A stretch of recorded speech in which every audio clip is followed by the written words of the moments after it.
9 ಜನ ಪೊಲೀಸರಿಗೆ ಗಲ್ಲು ಶಿಕ್ಷೆ ಪ್ರಕಟವಾಗಿದೆ ತಮಿಳುನಾಡು ಹೈಕೋರ್ಟ್ ಇಂದ ನಿನ್ನೆ ಸಂಜೆ. ಓಕೆ, ಇದರ ವಿಚಾರವನ್ನ ನೋಡ್ತಾ ಹೋಗೋಣ.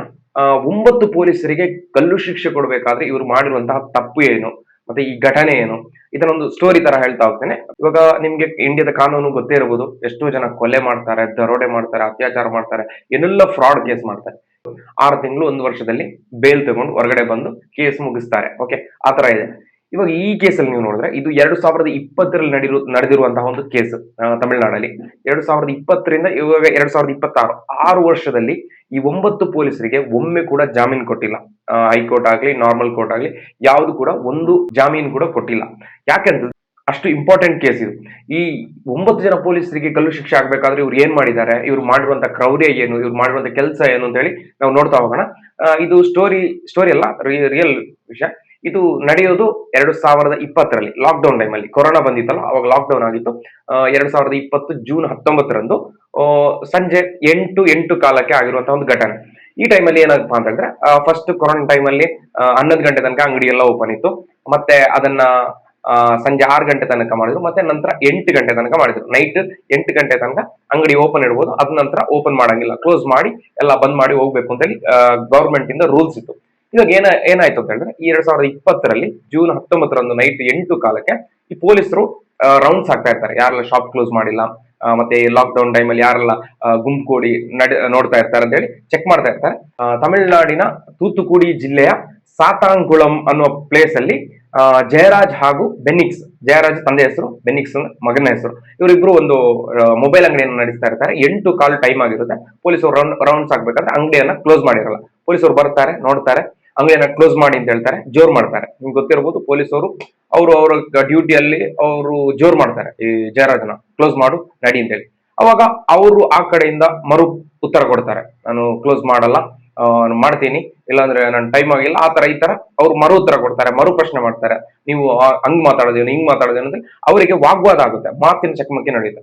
ಅವಾಗ ಏನಾಗುತ್ತೆ ಅಂದ್ರೆ ಪೊಲೀಸರಿಗೆ ತುಂಬಾ ಇಗೋ ಹರ್ಟ್ ಆಗುತ್ತೆ. ಯಾಕಂತಂದ್ರೆ ಪಬ್ಲಿಕ್ ಅಲ್ಲಿ ಇರ್ಬೇಕಾದ್ರೆ, ಪಬ್ಲಿಕ್ ಅಲ್ಲಿ ಪೊಲೀಸರಿಗೆ ಇವನು ಪ್ರಶ್ನೆ ಮಾಡ್ತಾನೆ ಅಂತ ಒಂದು ಈಗೋ ಹರ್ಟ್ ಆಗುತ್ತೆ. ಅವ್ರು ಏನ್ ಮಾಡ್ತಾರೆ, ಇವನ್ನ ಅರೆಸ್ಟ್ ಮಾಡ್ತಾರೆ. ಅವಾಗ್ಲೇ ಗಾಡಿಯಲ್ಲಿ ಹಾಕ್ತಾರೆ, ಕರ್ಕೊಂಡು ಹೋಗ್ತಾರೆ ಪೊಲೀಸ್ ಸ್ಟೇಷನ್ಗೆ. ಪೊಲೀಸ್ ಸ್ಟೇಷನ್ ಕರ್ಕೊಂಡೋಗಿ ಗೊತ್ತಿರಬಹುದು, ಅಲ್ಲಿ ಚೆನ್ನಾಗಿ ಹೊಡಿತಾರೆ. ಅವ್ರಿಗೆ ಹೊಡಿತಾರೆ ಅಂತಂದ್ರೆ ಅವರು ಪಬ್ಲಿಕ್ ಅಲ್ಲಿ ಆತರ ಮಾತಾಡಿದ್ರು, ಕ್ವಶನ್ ಮಾಡಿದಕ್ಕೆ ಮರು ಉತ್ತರ ಕೊಟ್ರು, ಉಲ್ಟಾ ಉತ್ತರ ಮಾತಾಡಿದ್ರು. ಅದರ ಕೋಪದಲ್ಲಿ ಇವ್ರು ಚೆನ್ನಾಗಿ ಹೊಡಿತಾ ಇರ್ಬೇಕಾದ್ರೆ ಇವರ ಮಗ ಬೆನ್ನಿಕ್ಸ್ ತಂದೆನ ಅರೆಸ್ಟ್ ಮಾಡಿದ್ದಾರೆ ಅಂತ ಹೇಳಿ ಗೊತ್ತಾಗಿ ಸೀದಾ ಪೊಲೀಸ್ ಸ್ಟೇಷನ್ಗೆ ಹೋಗ್ತಾರೆ. ಪೊಲೀಸ್ ಸ್ಟೇಷನ್ಗೆ ಹೋಗಿ ನೋಡ್ತಾ ಇರ್ಬೇಕಾದ್ರೆ ಇವನ ಮುಂದೆ, ಮಗನ ಮುಂದೆ ತಂದೆಗೆ ಹೊಡಿತಾ ಇರ್ತಾರೆ ಪೊಲೀಸರು. ಅದು ಅವನಿಗೆ ಸಹಿಸ್ಲಿಕ್ಕೆ ಆಗುದಿಲ್ಲ. ಇವನು ಹೋಗಿ ಏನು ಹೊಡಿಬೇಡಿ ಅಂತ ಹೇಳಿ ಪೊಲೀಸರಿಗೆ ಅಡ್ಡ ನಿಲ್ತಾನೆ. ಇವನು ಸ್ವಲ್ಪ ಗಟ್ಟಿ ಇರ್ತಾನೆ, ಗಟ್ಟುಮುಟ್ಟಾಗಿರ್ತಾನೆ. ಇವನು ಹೋಗಿ ಅಡ್ಡ ನಿಂತಾಗ ಇವ್ರಿಗೆ ಇನ್ನೂ ಕೋಪ ಜಾಸ್ತಿ ಆಗುತ್ತೆ. ಪೊಲೀಸರಿಗೆ ಬಂದು ಅಡ್ಡ ನಿಲ್ತೀಯ ನೀನು ಹೇಳಿ ಅವನಿಗೂ ಕೂಡ ಹೊಡಿತಾರೆ, ಚೆನ್ನಾಗಿ ಹೊಡಿತಾರೆ. ಅವನನ್ನು ಕೂಡ ಅರೆಸ್ಟ್ ಮಾಡ್ತಾರೆ. ಮತ್ತೆ ಯಾರೆಲ್ಲ ಪಬ್ಲಿಕ್ ಅವರು, ಅವನ ಫ್ರೆಂಡ್ಸ್, ಊರವರೆಲ್ಲ ಅಲ್ಲಿ ಹೋಗಿರ್ತಾರೆ ಪೊಲೀಸ್ ಸ್ಟೇಷನ್ ಹೋಗ್ಬೇಕಾದ್ರೆ ಪೊಲೀಸ್ ಸ್ಟೇಷನ್ಗೆ ಹೋಗಕ್ ಬಿಡಲ್ಲ ಪೊಲೀಸರು. ಯಾಕಂತ ಹೇಳಿದ್ರೆ ಇವನು ಇಲ್ಲಿ ಮಿಸ್ಟೇಕ್ ಮಾಡಿದ್ದಾನೆ, ರೂಲ್ಸ್ ಬ್ರೇಕ್ ಮಾಡಿದ್ದಾನೆ, ಅದಕ್ಕೆ ನಾವು ಅರೆಸ್ಟ್ ಮಾಡಿದೀವಿ. ಅರೆಸ್ಟ್ ಮಾಡ್ಬೇಕಾದ್ರೆ ಉಲ್ಟಾ ಮಾತಾಡಿದ್ದಾನೆ, ಸರ್ಕಾರಿ ಅಧಿಕಾರಿಗಳ ಮೇಲೆ ಹಲ್ಲೆಗೆ ಪ್ರಯತ್ನಿಸಿದ್ದಾನೆ, ಮತ್ತೆ ಕರ್ತವ್ಯಕ್ಕೆ ಲೋಪ ಅಡ್ಡಿಪಡಿಸಿದ್ದಾನೆ ಅಂತ ಹೇಳಿ ಕೇಸ್ ಹಾಕಿ ನೀವು ಯಾರು ಬರಬಾರ್ದು. ಮತ್ತೆ ಅದು ಅಲ್ಲದೆ ಕೊರೋನಾ ಇದೆ, ಯಾರು ಸೋಷಿಯಲ್ ಡಿಸ್ಟೆನ್ಸಿಂಗ್ ಮೇಂಟೈನ್ ಮಾಡಬೇಕು, ಮೇಂಟೈನ್ ಮಾಡಿಲ್ಲ ಅಂದ್ರೆ ನಿಮ್ಮ ಮೇಲೂ ಕೇಸ್ ಆಗುತ್ತೆ ಅಂತ ಹೇಳಿ ಹೆದರಿಸಿ ಊರವ್ರನ್ನ ಕಳಿಸ್ತಾರೆ. ಅವಾಗ ಅವತ್ತು ನೈಟ್ ಚೆನ್ನಾಗಿ ಹೊಡಿತಾರೆ. ಇವ್ರಿಗೆ ಹೊಡೆದು ಚೆನ್ನಾಗಿ ಹೊಡಿತಾರೆ ಪೊಲೀಸರು. ಹೊಡೆದು ನೆಕ್ಸ್ಟ್ ಏನಪ್ಪಾ ಅಂದ್ರೆ ಜಡ್ಜಿನ ಮನೆಗೆ ಹಾಜರುಪಡಿಸ್ತಾರೆ, ಕೋರ್ಟಿಗಲ್ಲ, ಜಡ್ಜ್ ಮನೆಗೆ ಹಾಜರುಪಡಿಸ್ತಾರೆ. ಅವಾಗ ಅಲ್ಲಿ ಏನಾಗುತ್ತೆ ಅಂತಂದ್ರೆ ಇವ್ರನ್ನ ಇದೆಲ್ಲ ಕೇಸ್ ಎಲ್ಲ ಮಾಡಿರ್ತಾರೆ, ಇವ್ರ ಮೇಲೆ ಕರ್ತವ್ಯಕ್ಕೆ ಅಡ್ಡಿಪಡಿಸಿದ್ದಾರೆ, ರೂಲ್ಸ್ ಬ್ರೇಕ್ ಮಾಡಿದ್ದಾರೆ, ಮತ್ತೆ ಪೊಲೀಸ್ ಅವರಿಗೆ ಹಲ್ಲೆ ಮಾಡಕ್ ಟ್ರೈ ಮಾಡಿದ್ದಾರೆ ಅಂತ ಹೇಳಿ ಕೇಸ್ ಹಾಕಿ ಜಡ್ಜ್ ಇಂದ ವಾಪಸ್ 15 ದಿನಕ್ಕೆ ಪೊಲೀಸ್ ಕಸ್ಟಡಿಗೆ ಕೇಳ್ತಾರೆ. ಅವಾಗ ಜಡ್ಜ್ ಅವರು ಪೊಲೀಸ್ ಕಸ್ಟಡಿ ಕೊಟ್ಬಿಡ್ತಾರೆ. ಅವತ್ತು ನೈಟ್ ವಾಪಸ್ಸು ತುಂಬಾನೇ ಹೊಡಿತಾರೆ, ಮಗನಿಗೆ ಅಪ್ಪನಿಗೆ ಇಬ್ಬರಿಗೂ ಸರಿಯಾಗಿ ಹೊಡೆದು ಅಂದ್ರೆ ಅವ್ರ ಮೇಲೆ ಅಷ್ಟೆಲ್ಲ ಗಾಯಗಳಾಗಿರ್ತವೆ, ರಕ್ತ ಬರೋ ತನಕ ಹೊಡಿತಾರೆ, ಅಷ್ಟು ತೀವ್ರವಾಗಿ ಹೊಡಿತಾರೆ. ಹೊಡೆದು ಇವರು ಏನಾಗುತ್ತೆ ಅಂತಂದ್ರೆ ಜೂನ್ 22 ಇವರನ್ನ ಅರೆಸ್ಟ್ ಮಾಡಿರೋದು 19ಕ್ಕೆ, ನೆಕ್ಸ್ಟ್ 20ಕ್ಕೆ ಬೆಳಿಗ್ಗೆ ಕೋರ್ಟಿಗೆ ಹಾಜರುಪಡಿಸಿರ್ತಾರೆ. ಕೋರ್ಟಿಗೆಲ್ಲ, ಜಡ್ಜ್ ಮನೆಗೆ ಹಾಜರುಪಡಿಸಿರ್ತಾರೆ. ಅವತ್ತರಿಂದ ವಾಪಸ್ 15 ದಿನ ಕಸ್ಟಡಿಗೆ ತಗೊಂಡಿರ್ತಾರೆ. ಮತ್ತೆ ಜೂನ್ 22 ತಾರೀಕಿನಂದು ಇವ್ರನ್ನ ಹಾಸ್ಪಿಟಲ್ಗೆ ಅಡ್ಮಿಟ್ ಮಾಡ್ತಾರೆ, ಇಬ್ಬರನ್ನ, ತಂದೆ ಮತ್ತೆ ಮಗನನ್ನ. ಯಾಕಂತಂದ್ರೆ ಇವರಿಗೆ ಉಸಿರಾಟದ ಸಮಸ್ಯೆ ಇದೆ ಅಂತ ಹೇಳಿ ಪೊಲೀಸರು ಹೇಳಿ ಅವ್ರನ್ನ ಆಸ್ಪತ್ರೆಗೆ ಅಡ್ಮಿಟ್ ಮಾಡ್ತಾರೆ. 23ರಂದು ಬೆಳಿಗ್ಗೆ ಸಾರ್ವಜನಿಕರಿಗೆ ಹೇಳ್ತಾರೆ ಪೊಲೀಸರು, ಇವರು ಇಬ್ರು, ಮಗ ಮತ್ತೆ ತಂದೆ ಇಬ್ರು ಸತ್ತು ಹೋಗಿದ್ದಾರೆ, ಪ್ರಾಣ ಬಿಟ್ಟಿದ್ದಾರೆ. ಯಾಕಂತಂದ್ರೆ ಇವರಿಗೆ ಉಸಿರಾಟದ ಸಮಸ್ಯೆ ಇತ್ತು ಅಂತ ಹೇಳಿ ಕಾರಣ ಕೊಡ್ತಾರೆ. ಬಟ್ ಇಲ್ಲಿ ಎಲ್ರಿಗೂ ಗೊತ್ತಿರುತ್ತೆ, ಜನರಿಗೆ, ಅವರ ಫ್ರೆಂಡ್ಸ್ಗೆ, ಫ್ಯಾಮಿಲಿ ಅವ್ರಿಗೆ ಎಲ್ರಿಗೂ ಗೊತ್ತಿರುತ್ತೆ ಪೊಲೀಸ್ ಅವರು ಹೊಡೆದೇ ಸಾಯಿಸಿರೋದು ಅಂತ ಹೇಳಿ ಎಲ್ರಿಗೂ ಕನ್ಫರ್ಮ್ ಇರುತ್ತೆ. ಅವಾಗ ಜನರ ಆಕ್ರೋಶಗೊಂಡು ಜನರು ತುಂಬಾ ಆಕ್ರೋಶಗೊಳ್ತಾರೆ. ಯಾಕಂದ್ರೆ ತಂದೆ ಮಗ ಇಬ್ರು ಏನು ಮಾಡಿರಲ್ಲ, ಕೇವಲ ಒಂದು 15 ನಿಮಿಷ ಲೇಟ್ ಆಗಿ ಅಂಗಡಿ ಕ್ಲೋಸ್ ಮಾಡ್ತಾರೆ ಅಂತ ಹೇಳಿದಕ್ಕೆ ಮಾತ್ರ ಇವರು ಇಷ್ಟೆಲ್ಲ ಇಬ್ಬರನ್ನ ಕೊಂದು ಬಿಟ್ಟಿದ್ದಾರೆ ಅಂತ ಹೇಳಿ ಆಕ್ರೋಶಗೊಂಡು ಇವರು ತುಂಬಾ ಜನಾಕ್ರೋಶ, ಇಡೀ ತಮಿಳುನಾಡಲ್ಲೇ ಭಾರಿ ಒಂದು ನ್ಯೂಸ್ ಬರುತ್ತೆ, ಎಲ್ಲ ವೈರಲ್ ಆಗುತ್ತೆ. ಅವಾಗ ಏನಾಗುತ್ತೆ ಅಂತಂದ್ರೆ ಈ ಹೈಕೋರ್ಟ್ ನೋಡ್ತಾ ಇರುತ್ತೆ. ಹೈಕೋರ್ಟ್ ಸುಮಟೋ ಕೇಸನ್ನ ದಾಖಲೆ ಮಾಡಿಕೊಂಡು ಇನ್ವೆಸ್ಟಿಗೇಷನ್ ಮಾಡಕ್ ಶುರು ಆಗುತ್ತೆ. ಅವಾಗ ಏನಾಗುತ್ತೆ, ಹೈಕೋರ್ಟ್ ಒಬ್ರು ನ್ಯಾಯಾಧೀಶರನ್ನ ನೇಮಕ ಮಾಡುತ್ತೆ. ನೀವು ಹೋಗಿ ಪೊಲೀಸ್ ಅವರೇ ಹೊಡೆದು ಕೊಂದಿರೋದ್ರಿಂದ ಇದರ ಬಗ್ಗೆ ತನಿಖೆ ಮಾಡಿ ಹೇಳಿ ಲೇಡಿ ಮ್ಯಾಜಿಸ್ಟ್ರೇಟ್ ನೇಮಕ ಮಾಡುತ್ತೆ. ಇವರು ಬಂದು ಇಲ್ಲಿ ಸಾತಾನ್ಗುಳಂ ಪೊಲೀಸ್ ಸ್ಟೇಷನ್ ಅಲ್ಲಿ ಚೆಕ್ ಮಾಡ್ಬೇಕಾದ್ರೆ CCTV ಮತ್ತೆ ಅಲ್ಲಿದ್ದ ಪ್ರೂಫ್, ಇವ್ರಿಗೆ ಏನಾಗಿದೆ, ಯಾಕೆ ಹೊಡೆದ್ರು, ಇದೆಲ್ಲ ಚೆಕ್ ಮಾಡ್ಬೇಕಾದ್ರೆ ಇವ್ರನ್ನ ಚೆಕ್ ಮಾಡಕ್ಕೆ ಬಿಡಲ್ಲ ಈ ಪೊಲೀಸರು. ಯಾಕಂದ್ರೆ ಅವ್ರದ್ದು ಫಾಲ್ಟ್ ಇದೆ ಅಲ್ಲಿ, ಅವರು ಅದು ಗೊತ್ತಾದ್ರೆ ಏನಾದ್ರು ಪ್ರಾಬ್ಲಮ್ ಆಗ್ಬೋದು ಅಂತ ಹೇಳಿ ಅವ್ರನ್ನ ಇನ್ವೆಸ್ಟಿಗೇಷನ್ ಮಾಡಕ್ಕೆ ಬಿಡಲ್ಲ. ಅವಾಗ ಏನಾಗುತ್ತೆ ಅಂದ್ರೆ ಅಲ್ಲಿ ಒಬ್ರು ಲೇಡಿ ಕಾನ್ಸ್ಟೇಬಲ್ ಇರ್ತಾರೆ. ಇಲ್ಲಿರೋದು ಟ್ವಿಸ್ಟ್, ಇದೇ ಸಾತಾನ್ಗುಳಂ ಪೊಲೀಸ್ ಸ್ಟೇಷನ್ ಅಲ್ಲಿ ಲೇಡಿ ಕಾನ್ಸ್ಟೇಬಲ್ ಇರ್ತಾರೆ, ರೇವತಿ ಅನ್ನೋರು. ಇವರು ಈ ಮ್ಯಾಜಿಸ್ಟ್ರೇಟ್ ಬಂದಿರ್ತಾರ, ಅವ್ರಿಗೆ ಹೇಳ್ತಾರೆ ಈ ತರ ನಡೆದಿದೆ, ಈ ತರ ಹೊಡೆದಿದ್ದಾರೆ, ಇಷ್ಟು ಜನ ಹೊಡೆದಿದ್ದಾರೆ, ಇವ್ರು ಹೊಡೆದೇ ಸಾಯಿಸಿರೋದು ಅಂತ ಹೇಳಿ ಅವಾಗ ಗೊತ್ತಾಗುತ್ತೆ ಅವರಿಗೆ.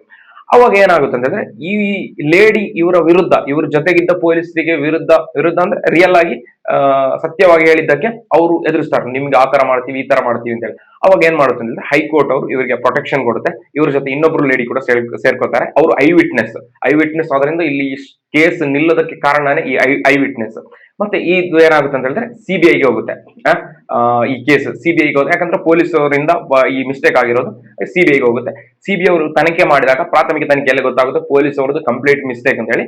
ನಂತರ ಈ 10 ಪೊಲೀಸರನ್ನ ಇವರು ಅರೆಸ್ಟ್ ಮಾಡ್ತಾರೆ. ಅವಾಗ್ಲೇ ಅರೆಸ್ಟ್ ಮಾಡಿ ಆದ ನಂತರ ಇದರಲ್ಲಿ ಒಬ್ರು ಕೊರೋನಾ ಟೈಮಲ್ಲೇ ಸತ್ತೋಗ್ತಾರೆ. ಅಲ್ಲಿ ಇವರು ಅರೆಸ್ಟ್ ಆಗಿ ಕೊರೋನಾ ಟೈಮಲ್ಲಿ ಒಬ್ರು ಪೊಲೀಸರು ಸತ್ತೋಗ್ತಾರೆ. ಮತ್ತೆ 9 ಜನರಿಗೆ ಇವಾಗ 2026 ನಿನ್ನೆ ಜಡ್ಜ್ ಒಂದು ತೀರ್ಪನ್ನ ಕೊಟ್ಟಿದ್ದಾರೆ.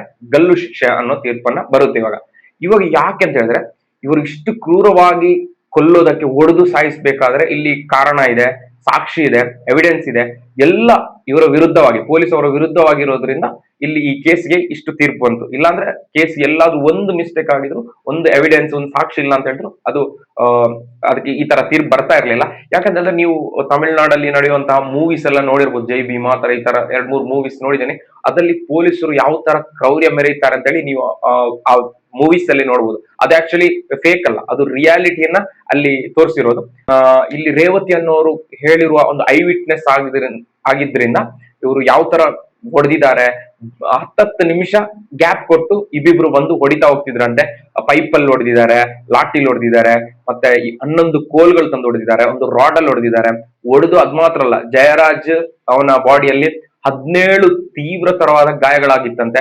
ಮತ್ತೆ ಅವನ ಮಗ ಬೆನ್ನಿಕ್ಸ್ ನ ಬಾಡಿಯಲ್ಲಿ ಕೂಡ 13 ಜಾಗದಲ್ಲಿ ತೀವ್ರತರವಾದಂತಹ ಒಂದು ಗಾಯಗಳಾಗಿತ್ತು. ಅದು ಫಾರೆನ್ಸಿಕ್ ರಿಪೋರ್ಟ್ ಅಲ್ಲಿ ಬಂದಿದೆ ಅಂತ ಹೇಳಿ ಹೇಳಲಾಗ್ತಾ ಇದೆ. ಮತ್ತೆ ಅಲ್ಲಿದ್ದ ಅವರ ರಕ್ತದ ಕಲೆಗಳು ಅದೆಲ್ಲ DNA ಟೆಸ್ಟ್ ಮಾಡಿದಾಗ ಇವರ ರಕ್ತಕ್ಕೂ ಮ್ಯಾಚ್ ಆಯ್ತು. ಅಷ್ಟು ಕ್ರೂರವಾಗಿ ಹೊಡೆದಿದ್ದಾರೆ ಅಂತ ಹೇಳಿ ಇದನ್ನ ನೋಡಿ ಬೇಸರಗೊಂಡು ರೇವತಿ ಅವರು ಇವರ ವಿರುದ್ಧ ಈ ಕೇಸನ್ನ ಫೈಲ್ ಮಾಡಿರೋದು, ಸಾಕ್ಷಿಯನ್ನ ಹೇಳಿರೋದು. ಅದರಿಂದ ಈ ತೀರ್ಪು ಬಂದಿದೆ 6 ವರ್ಷ ಬಿಟ್ಟು ಈ ತೀರ್ಪು ಬಂದಿದೆ. ತೀರ್ಪು ಬಂದು ಇದೊಂದು ಐತಿಹಾಸಿಕ ತೀರ್ಪು ಅಂತ ಹೇಳಲಾಗ್ತಾ ಇದೆ. ಅದೇ ನೀವು ನ್ಯಾಯಮೂರ್ತಿ ಅವರು ಹೇಳೋದು ನೋಡಬಹುದು, ರೇರೆಸ್ಟ್ ಆಫ್ ರೇರ್, ತುಂಬಾ ಅಪರೂಪದ ಒಂದು ತೀರ್ಪು ಅಂತ ಹೇಳಲಾಗ್ತಾ ಇದೆ. ಯಾಕಂತ ಹೇಳಿದ್ರೆ ಅಷ್ಟು ಒಂದು ಜಾಮೀನು ಕೂಡ ಕೊಟ್ಟಿಲ್ಲ. 9 ಪೊಲೀಸರಿಗೆ ಗಲ್ಲು ಶಿಕ್ಷೆ ಕೊಡೋದು ಅಂತ ಹೇಳಿದ್ರೆ ಒಂದು ಚಿಲ್ಲರೆ ವಿಷಯ ಅಲ್ಲ. ಚಿಲ್ಲರೆ ಅಂದ್ರೆ ಅವರು ಅಷ್ಟು ಕ್ರೌರ್ಯವನ್ನು ಮೆರೆದಿದ್ರಿಂದ ಅವರಿಗೆ ಈ ತರ ಒಂದು ಶಿಕ್ಷೆ ಬಂದಿದೆ. ಇದರಿಂದ ನಮ್ಗೆ ಇಲ್ಲಿ ಗೊತ್ತಾಗೋದೇನಪ್ಪಾ ಅಂತಂದ್ರೆ ನಮ್ಮ ನ್ಯಾಯ ಸಂಹಿತೆ ಇನ್ನೂ ಚೆನ್ನಾಗಿದೆ. ಇಲ್ಲಿ ತಪ್ಪು ಮಾಡಿದವರಿಗೆ ಶಿಕ್ಷೆ ಹಾಗೆ ಆಗುತ್ತೆ ಅನ್ನುವ ಒಂದು ಭರವಸೆ ಇಲ್ಲಿ ಮೂಡ್ತಾ ಇದೆ ಅಂತ ಹೇಳಿ ಗೊತ್ತಾಗ್ತಾ ಇದೆ. ಈ ವಿಷಯದ ಬಗ್ಗೆ ನಿಮ್ಗೆ ಏನಾದ್ರು ಅಭಿಪ್ರಾಯ ಇದ್ರೆ ಕಮೆಂಟ್ ಮಾಡಿ ನೋಡೋಣ. Thank you for watching. Bye.